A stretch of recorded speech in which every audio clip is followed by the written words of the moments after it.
Welcome, ladies and gentlemen. WWE The Shield here with another episode of December Delight. You got some 7-Up. Some good stuff. I'm here to give you guys a rare Smackdown review on the Kings of Kings channel. I don't give Smackdown reviews on my channel either, because I don't watch Smackdown. It's probably the third or fourth time I've watched Smackdown all year, and it was a really great show. It was the best show of this week, of Raw, Impact, and Smackdown. I mean, Smackdown was the best. I didn't watch Main Event, but I didn't hear it was a great show.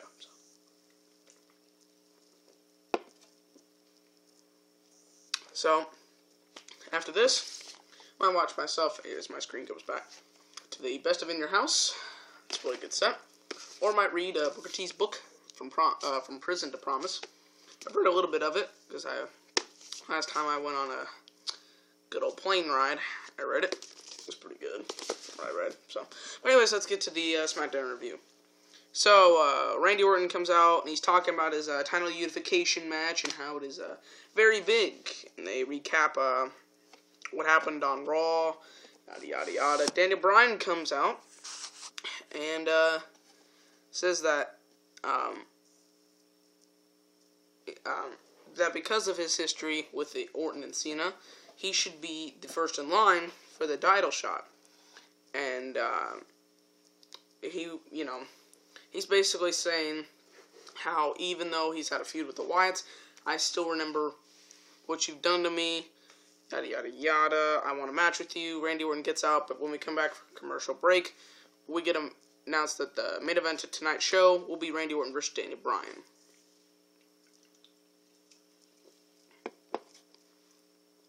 I don't like that concept. I mean, they always have good matches, but making these big-time matches that you just had on, let's see, these two pay-per-views plus Hell in a Cell, you just had those matches on pay-per-view. Now you're going to give it away for free. Like, what the freak?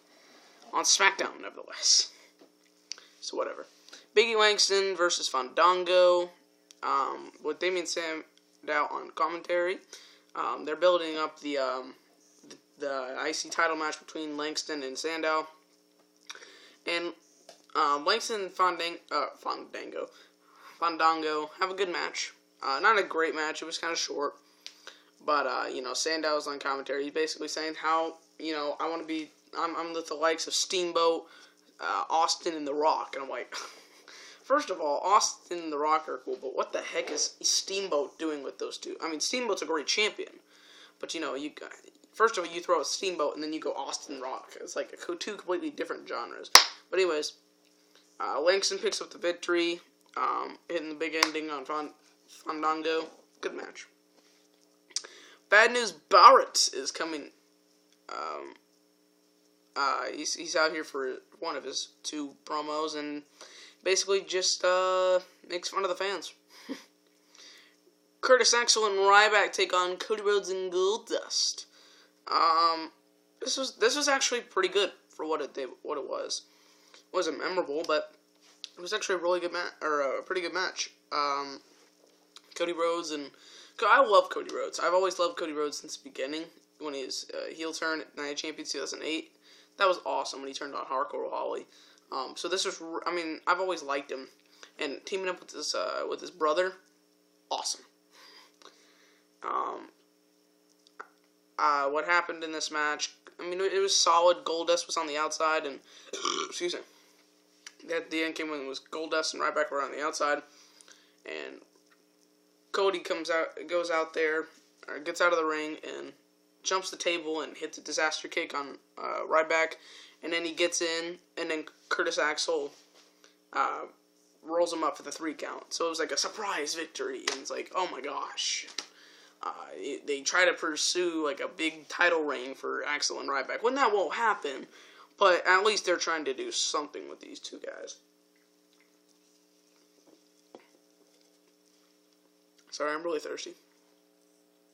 Kofi Kingston's going to be ready for his match against Alberto Del Rio, but Alberto Del Rio kills him. He just attacks the crap out of him, and there's no match.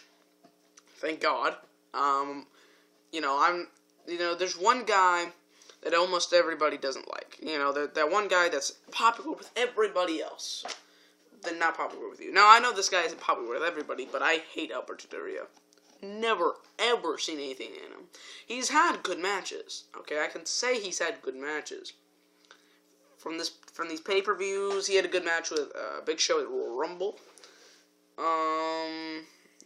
Let's see. I like his Money in the Bank match with Dolph Ziggler. I don't like the Payback match. And I like the Christian match at SummerSlam. Also, the RVD matches were pretty good. But I think it's the people he works with that help them. I mean, you got Big Show. What's that? Yeah, Big Show, who's a legend. One way or another. He's still, been in this business for a long time. Dolph Ziggler can sell for anybody. Christian has been in the ring for a long time. He knows what he's doing. And, RVD's RVD. We get the Shield backstage, and they're talking about, how they're gonna beat up CM Punk. But we gotta leave something for TLC, so we can beat him up there and get everything we want. And Roman, it was like a funny thing. He's like, we gotta get the strongest guy of our team to face him, and Ambrose is like, so that's me, and he just leaves. So Ambrose and Punk have a really, really good match. Obviously, best TV match of the week. If we were grading of the week, I don't know many people had said great Smackdown match of this year. I remember that 6-man tag. It was the Real Americans and Damien Sandow versus John Cena and I want to say Cody Rhodes and Goldust, but I'm not positive. I think it's who it was. They had a really good match. Other than that, I haven't watched a lot of SmackDown matches, but this was really dang good. I mean, when they announced this on Raw, I'm like, oh my god, Punk, Ambrose, go. And they had a very solid match. I mean, it was pay-per-view quality match, if that's any consolation.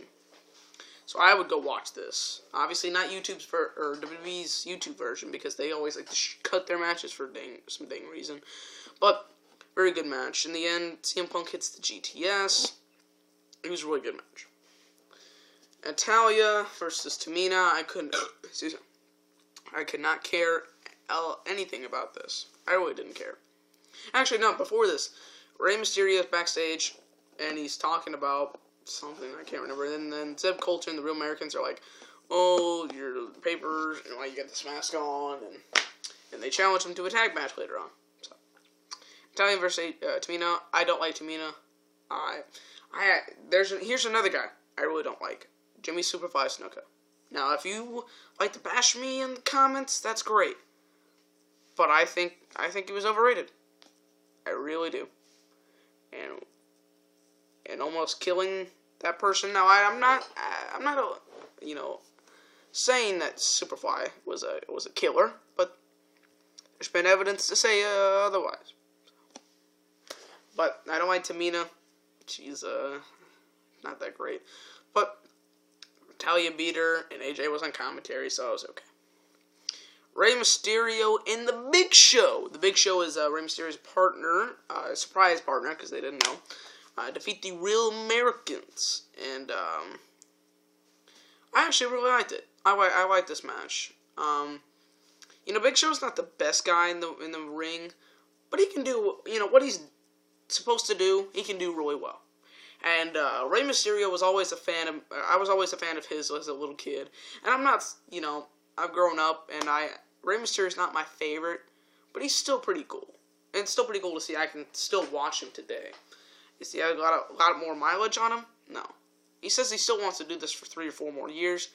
I don't know if I want to see him for 4 more years. Just how it is. But I like Rey Mysterio in this match. It was very solid. And I love Antonio Cesaro. He's one of my favorite guys in WWE right now. I hope by next year. I don't care what it is. If it's December 31st, if they want to do pay-per-view next year, I hope he becomes a world champion. I really do. I think he's a great guy, and I love him. I had never watched him with Claudio Castagnoli, and that's because I never got into independence, but I really want to soon. Maybe at the start of 2014, maybe? I have a thing now that I'm starting at January 1st. I'm going to watch every Stone Cold pay-per-view match. That's right, from 1991 to 2003. So I'm going to try to do that, but I may get into some independence. You never know. And finally, Randy Orton versus Daniel Bryan in the main event. It was a good match. Not even close to the pay-per-view matches. Well, actually, I didn't even watch any of them except for Night of Champions. Night of Champions was awesome. And that Raw match with the no DQ was really good, but never didn't watch Battleground or Hell in a Cell matches, so. Anyways, it was an okay match. I mean, it was good, but kind of felt like, as a main event. But, the ending came when the Wyatt family distracted him, and the music came on, and Luke Harper and Eric Rowan were out there, and Daniel Bryan turned, he's looking at them, and he turns around and gets hit with an RKO. Good finish to the match, building up the pay-per-view. Or, excuse me, the Wyatts versus Daniel Bryan at the pay-per-view. And after the match, Bray Wyatt's on the screen. He's like, just telling him to join and yada yada yada.